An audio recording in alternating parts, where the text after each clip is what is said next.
बहिणी योजनेच्या केवायसी करण्यासाठी पुन्हा एकदा मुदतवाढ देण्यात आली आहे। लाडकी बहीण योजनेच्या केवायसी करण्याची अंतिम मुदत आता 31 डिसेंबर 2025 पर्यंत वाढवण्यात आली आहे। यापूर्वी 18 नोव्हेंबर पर्यंत मुदतवाढ देण्यात आलेली होती, मात्र आता पुन्हा एकदा मुदतवाढ देण्यात आली आहे। या निर्णयामुळे योजनेच्या लाभाची सातत्यता आणि अखंडितता कायम राहणार असल्याची माहिती महिला व बाल विकास मंत्री आदिती तटकरे यांनी दिली।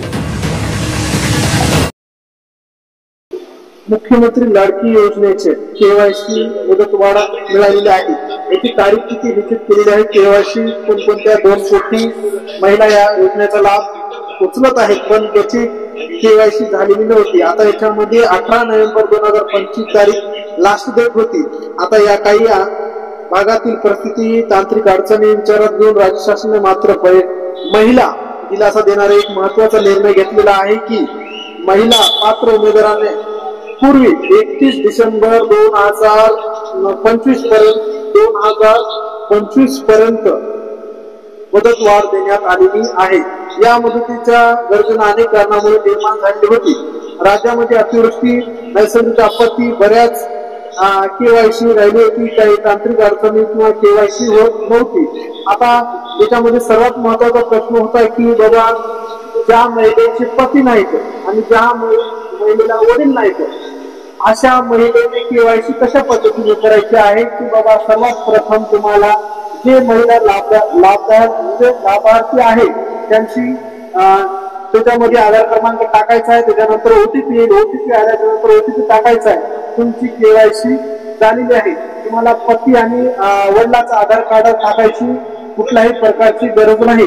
अंगणवाडी सेवेवर तुम्हाला जायचं आहे आणि तिथून तुम्हाला जे तुमचं पती असतील त्याचं मृत्यू प्रमाणपत्र द्यायचं आहे। त्याच्यानंतर वडील जर नसेल तर वडिलांचं मृत्यू प्रमाणपत्र तुम्हाला अंगणवाडी सेवेवर तुम्हाला द्यायचं आहे। आता याच्यामध्ये राहिलं आता कोणकोणत्या महिला याच्यासाठी पात्र आहेत, त्यांनी केवायसी करायची आहे।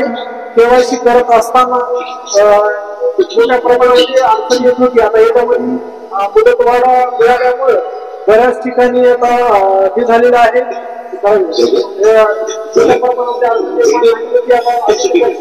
त्या ठिकाणी पूरग्रस्त भागामध्ये केवायसी करत येत आहेत नव्हती किंवा ओटीपीची प्रॉब्लेम येत होते, ओटीपी येत नव्हता, अनेक समस्या निर्माण झालेली होती।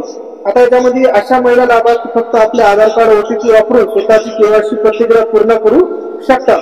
म्हणजे स्वतःचं आधार कार्ड हे करायचं आणि ओटीपी टाकायचं, तुमचं केवायसी तुमची कंप्लीट होईल। आता याच्यामध्ये ज्या महिला घटस्फोट म्हणजे नेमकं त्यांचा घटस्फोट झालेला आहे किंवा त्याचा 1-2 महिना झाला, त्यांनी त्याचं जे घटस्फोटाचं प्रमाणपत्र आहे ते तुमच्या कागदपत्राच्या हे जोडायचं आहे, मृत्यू प्रमाणपत्र जोडायचं। त्यामध्ये मृत्यू दाखल्याचं त्यांना जे तालुका बाल विकास मंत्री जे विभाग आहे अधिकारी तिथे जमा करायचे किंवा तुमचे जे अंगणवाडी सेविका आहेत तिथे तुम्हाला जाऊन तुम्हाला जमा करायचं आहे। आता याच्यामध्ये 31 डिसेंबर 2025 पर्यंत याची केवायसी पूर्ण करणं अनिवार्य आहे। ज्या महिलेला पती नाही, ज्या महिलेसाठी वडील नाही, त्यांनी ह्या केवायसी पूर्ण करायची होती। त्यांना ऑप्शन आलं नव्हतं, आता याचे ऑप्शन आले आहे। आता याची प्रतिक्रिया पूर्ण करायची आहे। काही जर समस्या येत असेल तर तुम्ही SMS करू शकता, तुमच्या प्रश्नाचं निवारण तुमचं केलेलं आहे।